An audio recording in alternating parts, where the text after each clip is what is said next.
Children on my street used to go missing. I found them in the walls of my house. The head in the wall was crusted and decayed, mummified in its plastic shroud, the withered face open-mouthed in a scream, or maybe the jaw had loosened as the muscles decayed. The plastic is what held in the smell, though I do vaguely remember sometimes an odor permeating, especially during steamy summers. I was always told the smell was garbage.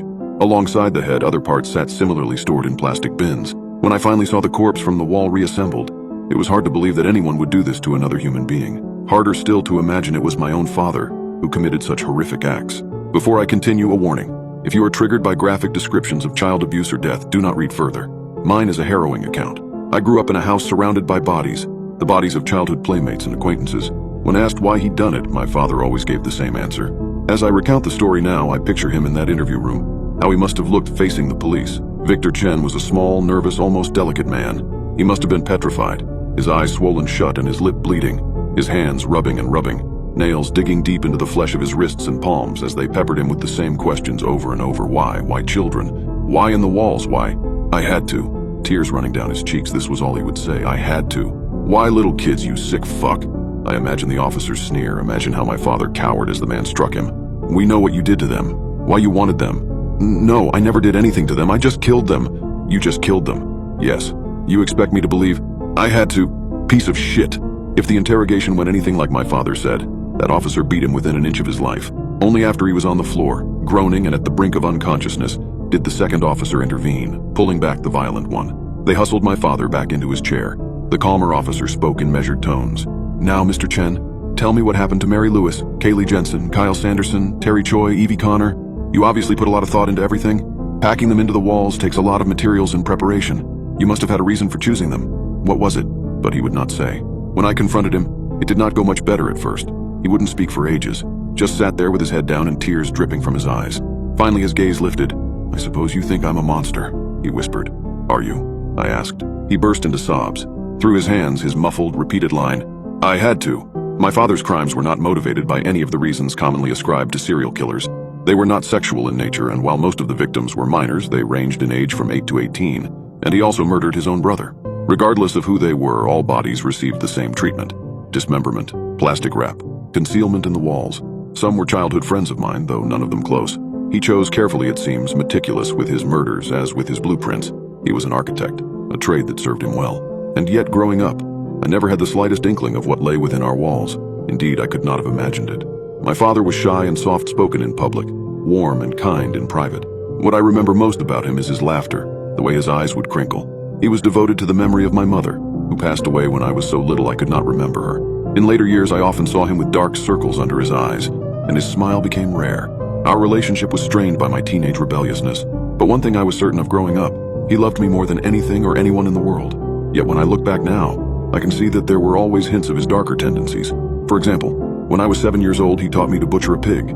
Now, to my mind, this is not something to expose to a small child. But there we were, a pig splayed out on the basement table, its eyes glassy and mouth gaping, blood dripping from its severed head onto his shoes. He explained that rather than buy meat in expensive packaging, we could save money by butchering and freezing the meat ourselves. Of course, I shrieked hysterically. He clicked his tongue, chopping off its trotters and dropping them in a bucket as he reminded me how I loved bacon. And pretending the bacon just magically appeared in an aisle in the grocery store was a kind of dangerous, magical thinking that allowed all sorts of atrocities.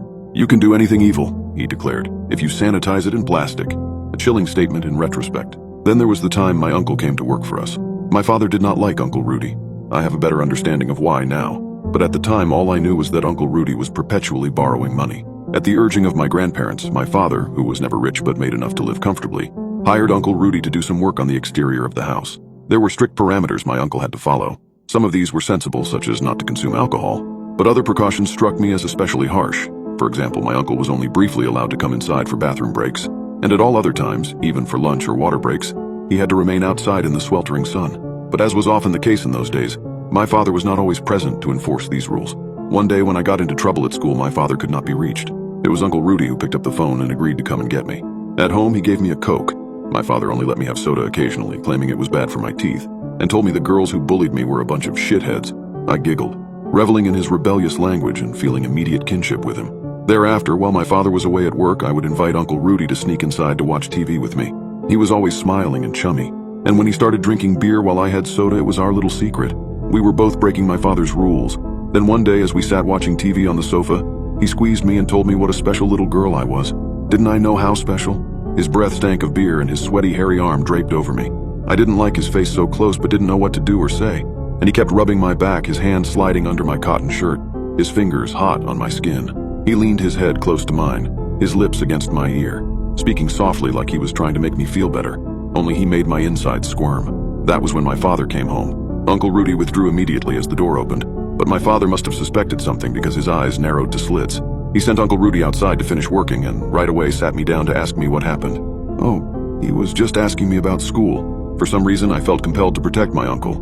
My father's eyes honed in on the beer. Was he drinking? Only a little. Sadie, love, I promise you are not in any trouble. No trouble, you hear? But it's very important that you tell me the truth. Was he sitting very close to you, touching you? I couldn't meet my father's keen eyes. I nodded, biting my lip, feeling like I'd betrayed Uncle Rudy. But also, I hadn't liked his closeness, his beer-stinking breath. My father was always clean and smelling of cologne or aftershave and not sweaty and breathy like Uncle Rudy. I explained, he was rubbing my back. Like this? My father rubbed my back, under my shirt. I admitted.